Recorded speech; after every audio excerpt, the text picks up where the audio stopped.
નમસ્કાર, ધર્મલોકમાં આપનું સ્વાગત છે. હું આપની સાથે મનોજ. દર્શક મિત્રો, વચનામૃત એ ભગવાન સ્વામિનારાયણના સ્વમુખની વાણીનો ગ્રંથ છે. વચનામૃત એટલે વચનરૂપી અમૃત. જેમ અમૃતથી અમર થવાય છે, તેમ ભગવાનની વાણી જન્મ મરણથી રહિત કરનારી અને શાશ્વત સુખ આપનારી હોય છે. વાણી વચનામૃત કહેવામાં આવી છે. ત્યારે આજે જાણીશું વચનામૃતનો મહિમા આજના ધર્મલોકમાં.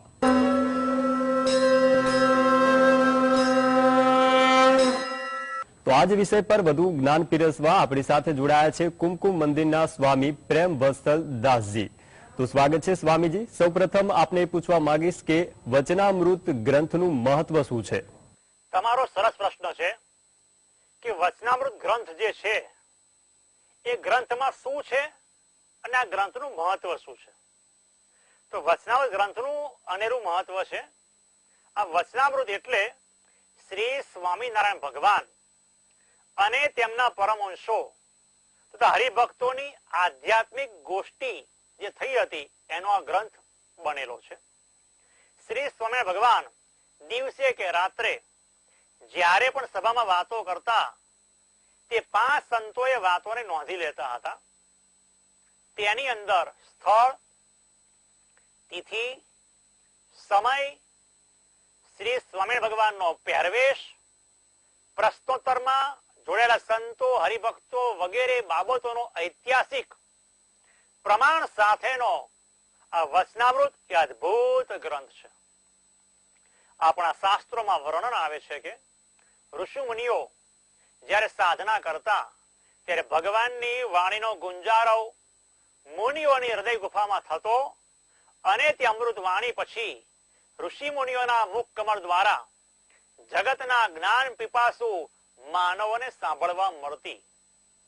ઘણીવાર સ્વયં ભગવાનના મુખ દ્વારા પણ અમૃતવાણી સાંભળવા મળતી હતી. વેદનો પ્રાદુર્ભાવ ભગવાનના મુખમાંથી થયો છે. આશરે 5000 વર્ષ પૂર્વે મહાભારતના યુદ્ધના રણ મેદાનમાં શ્રીમદ ભગવદ ગીતા રૂપી વાણી શ્રી કૃષ્ણ ભગવાનના મુખેથી સાંભળવા સૌને મળી હતી. તેવી રીતે આજથી 204 વર્ષ પૂર્વે શ્રી સ્વામિનારાયણ ભગવાનના સ્વમુખ રૂપી વાણી અવતરી હતી. વચનામૃત ગ્રંથમાં ધર્મ, જ્ઞાન, વૈરાગ્ય, ભક્તિ એવા એકાંતિક ધર્મોનું નિરૂપણ કરવામાં આવેલું છે. આજથી 204 વર્ષ પૂર્વે એટલે કે સંવત 1876 ના માગસર સુદ ચોથના દિવસે શ્રી સ્વામિનારાયણ ભગવાનના મુખમાંથી વચનામૃત રૂપે વાણી અવતરી છે. શ્રી સ્વામિનારાયણ ભગવાનના મુખમાંથી જે વાણી વહી છે તેના કુલ 273 વચનામૃતો છે.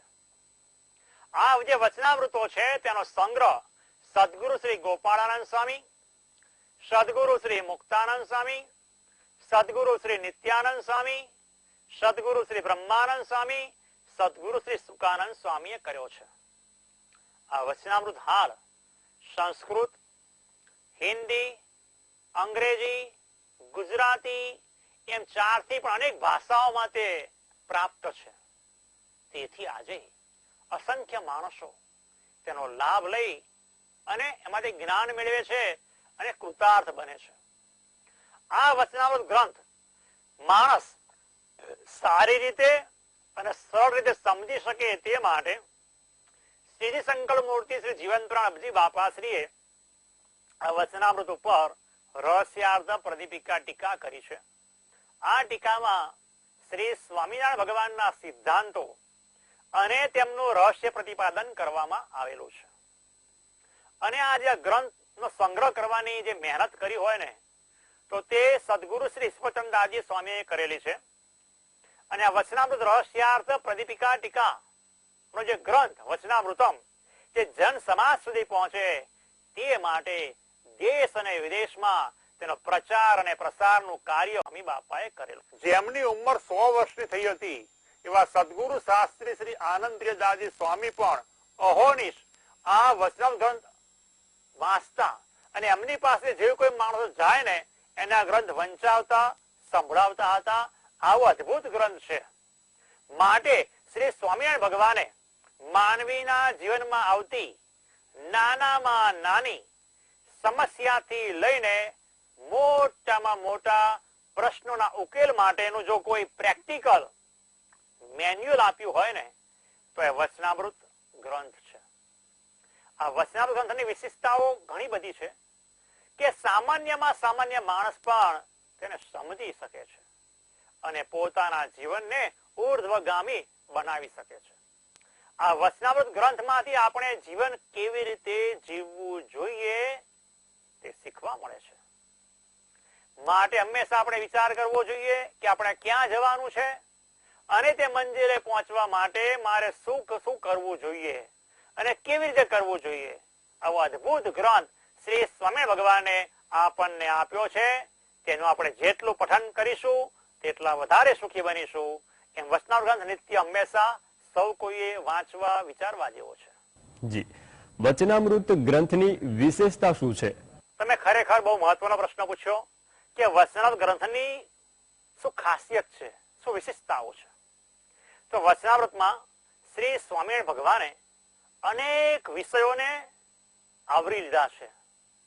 દાખલા તરીકે આપણે વાત કરીએ તો મનને વશ કેવી રીતે કરવું જોઈએ, માનસિક તણાવમાંથી મુક્ત કેવી રીતે થવું જોઈએ, આપણે આપણા જીવનમાં સૌ કોઈમાં આળસ રહેલી છે તો આપણે આળસને દૂર કેવી રીતે કરવી જોઈએ, નેગેટિવ આપણી વિચારધારા હોય તો નેગેટિવ વિચારધારાને આપણે કેવી તજવી જોઈએ, પોઝિટિવ વિચારધારા લાવવી હોય તો આપણે શું કરવું જોઈએ, આપણામાં રહેલા અહંકાર આપણામાં સૌ કોઈમાં રહેલો છે તો અહંકારને નાશ કરવો જોઈએ અને સાથે સાથે નમ્રતાનો ગુણ પણ જો આપણે કેળવવો હોય તો કેવી રીતે એને લાવી શકાય, ભગવાન અને સંતના મહિમાનો આવિર્ભાવ કેવી રીતે કરવો જોઈએ, ભગવાનના સ્વરૂપમાં આપણી મનની જે વૃત્તિ છે એને અખંડ જોડી રાખવા માટે આપણે શું કરવું જોઈએ. આધ્યાત્મિક માર્ગની અંદર 4 સાધન મુખ્ય ગણવામાં આવે છે: ધર્મ, જ્ઞાન, વૈરાગ્ય, ભક્તિ આદિ જે ગુણો છે એ આપણે આપણા જીવનમાં લાવવા છે. તો લાવવા માટે આપણે શું કરવું જોઈએ. બીજી મહત્વની વાત કે ભગવાને આપણને આજ્ઞાઓ કરી છે તો આજ્ઞાને પાળવી કેવી રીતે જોઈએ આપણે, અને ભગવાનની ભક્તિ કરવાથી આપણને કેવું દિવ્ય સુખ પ્રાપ્ત થાય છે. આવા અનેક બાબતો આપણને આ વચનામૃત ગ્રંથમાંથી આપણને જાણવા મળે છે. વળી આ વચનામૃત ગ્રંથમાં શ્રી સ્વામિનારાયણ ભગવાને લગભગ બધા જ ધર્મનો સાર કાઢીને આપણને આપી દીધેલો છે. શ્રી સ્વામિનારાયણ ભગવાને સ્વયં વચનામૃત ગ્રંથમાં કહેલું છે કે અમે આ જે વાર્તા કરી છે તે કેવી છે, તો વેદ, શાસ્ત્ર, પુરાણ આદિ જે કલ્યાણને અર્થે પૃથ્વીને વિશે શબ્દ માત્ર છે તે સર્વેનું અમે શ્રવણ કરીને તેનો સાર કાઢીને આ વાર્તા કરી છે. તે પરમ રહસ્ય છે અને સારનું પણ સાર છે. અને પૂર્વે જે મોક્ષને પામી ગયા છે અને હવે જે પામશે ને હમણાં જે મોક્ષને માર્ગે ચાલ્યા છે તે સર્વને માટે આ વાર્તા છે તે જીવન દોરી રૂપ છે. તેથી જ કહેવાય છે કે ભાષાકીય સરળ શૈલી, દ્રષ્ટાંત સભર સચોટ શૈલી અને ઉપનિષદિક પ્રશ્નોત્તર શૈલીનો પ્રયાગ એટલે વચનામૃતમ ગ્રંથ.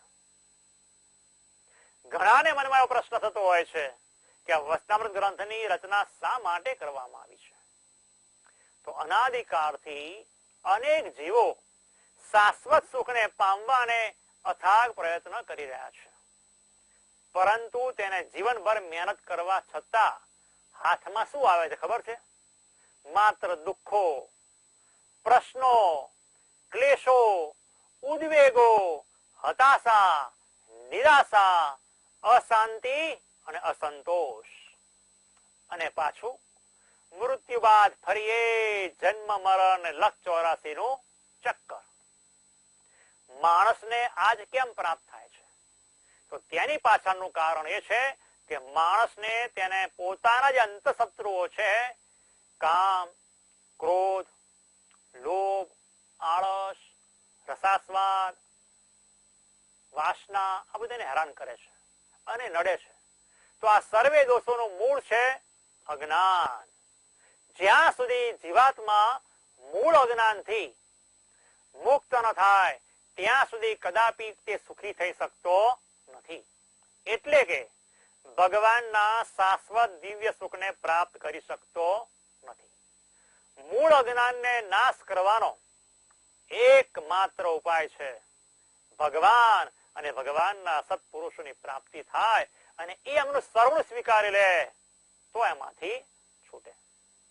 ભગવાન અને સત્પુરુષોનું સાચું જ્ઞાન જીવોને સમજાવીને દેહાદિક દોષોની માંથી એને સમજાવીને આમાં જે દોષો છે એને ટળાવી નાખે છે, ત્યજાવી દે છે અને જીવોને સુખિયા કરે છે.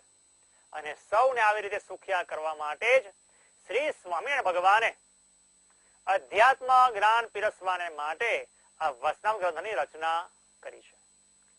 આપણે વિચારીને જોઈએ તો ખ્યાલ આવશે કે દરેક માનવના હૃદયમાં કામ, ક્રોધ, લોભ, મોહ, મદ, મત્સર, આશા, તૃષ્ણા, અહંકાર, ઈર્ષ્યાદિ અનેક દોષો ઓછા વધતે રહ્યા હોય છે અને તે સૌને દુઃખી કરતા હોય છે. અને આ દોષોમાંથી સરળ રીતે કેવી રીતે મુક્ત થવું તેનો ઉપાય આ ગ્રંથમાં બતાવ્યો છે. તો આપણે સૌ કોઈએ આ વચનામૃત ગ્રંથ જીવનમાં અવશ્ય એક વખત વાંચવો જોઈએ અને વાંચવો જ જોઈએ. જી, વચનામૃત ગ્રંથનું પઠન કરવાથી શું પ્રાપ્ત થાય છે? તમારો સરસ પ્રશ્ન છે કે વચનામૃત ગ્રંથનું પઠન કરવાથી આપણને શું લાભ થાય છે, શું ફળ મળે છે? કારણ કે આપણા માણસ માત્રનો સ્વભાવ છે કે જો લાભ મળે ને તો આપણે કામ કરીએ. તો વચનામૃત ગ્રંથ વાંચવાથી શું ફળ પ્રાપ્ત થાય છે તે કહેવું ખૂબ મુશ્કેલ છે. કેમ મુશ્કેલ છે? તો સ્વામિનારાયણ સંપ્રદાયના અનેક સંતોએ વચનામૃત ગ્રંથનો મહિમાનું વર્ણન કરતા કહ્યું છે કે આ ગ્રંથ સર્વે અર્થો એટલે કે ધર્મ, અર્થ, કામ અને મોક્ષ એ ચારેને સિદ્ધ કરાવનાર છે. બીજી વાત, ખરાબ તર્કો, શંકા, કુશંકાને મૂળમાંથી નાશ કરનાર આ ગ્રંથ છે. અને પાછું ધર્મ, જ્ઞાન, વૈરાગ્ય, ભક્તિ ભગવાનના મહાત્મ્ય રૂપી રત્નોની ખાણ સમાન છે.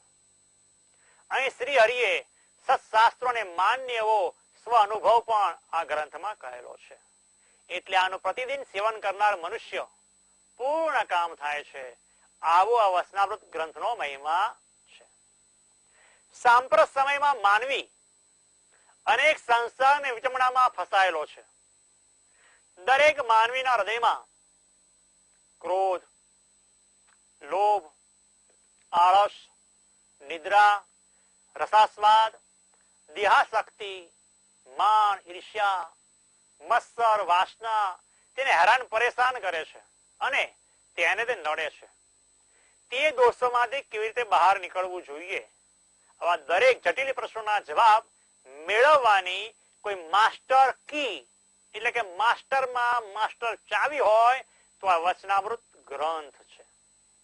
આવો વચનામૃત ગ્રંથ જે માનવી જીવનમાં એક વખત વાંચે છે તેને મોક્ષ પદ પ્રાપ્ત થશે એવા શ્રી સ્વામિનારાયણ ભગવાનના દિવ્ય આશીર્વાદ છે. તો આપણે અવશ્ય આ ગ્રંથ વાંચીએ, વિચારીએ અને અભય પદને પામીએ. તો દર્શક મિત્રો પાસેથી આ વચનામૃતની 204મી જયંતિ પ્રસંગે એ જ અભિલાષા રાખું છું કે તમને જયારે સમય મળે ત્યારે ગ્રંથ અવશ્ય વાંચજો, વિચારજો. તો તમે આધ્યાત્મિક ક્ષેત્રે ખૂબ જ લાંબી મજલ કાપી શકશો અને ભગવાનના દિવ્ય સુખને તમે પામી શકશો.